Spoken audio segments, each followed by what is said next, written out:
Cette jeune femme de 25 ans, gendarme, qui est morte fauchée par un conducteur qui a voulu forcer, plus qu'éviter un contrôle à Port-Sainte-Marie dans le Lot-et-Garonne, à une vingtaine de kilomètres à l'ouest d'Agen. Elle était âgée de 25 ans, je vous l'ai dit, Mélanie Lemay, originaire de la Ferté-Massé dans l'Orne, judocate de très haut niveau, puisqu'elle avait représenté la France au championnat du monde militaire. Elle était gendarme depuis 2016 dans la caserne d'Aiguillon, dans le Lot-et-Garonne. À Aiguillon, commune dans laquelle se situe donc la caserne de Mélanie Lemay.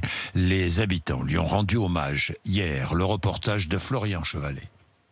Une dizaine de roses déposées sur le portail de la caserne par des habitants émus aux larmes venus rendre hommage à la gendarme. C'était une fille adorable qui aimait son métier. Elle avait un grand cœur.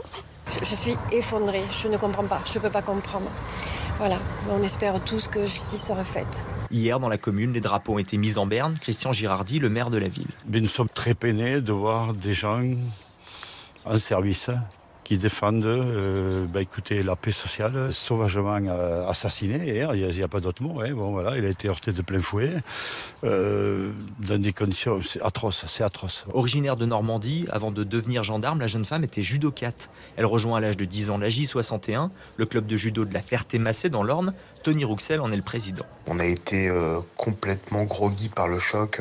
C'est les pleurs, c'est les cris. Voilà, on a même du mal à réaliser que Mélanie n'est plus là. Championne de France militaire en 2016, sélectionnée pour les mondiaux la même année, Mélanie était une force de la nature selon Fabrice Guillet, sélectionneur de l'équipe de France de judo militaire. 100 kilos, 1m80, 85, tout en muscles, l'athlète. C'est une fille qui avait la joie de vivre, faire quelques plaisanteries, taquineries. Principalement une fille qui avait toujours de la bonne humeur. En permanence. L'entraîneur se souvient que Mélanie lui envoyait une carte postale à chacun de ses déplacements.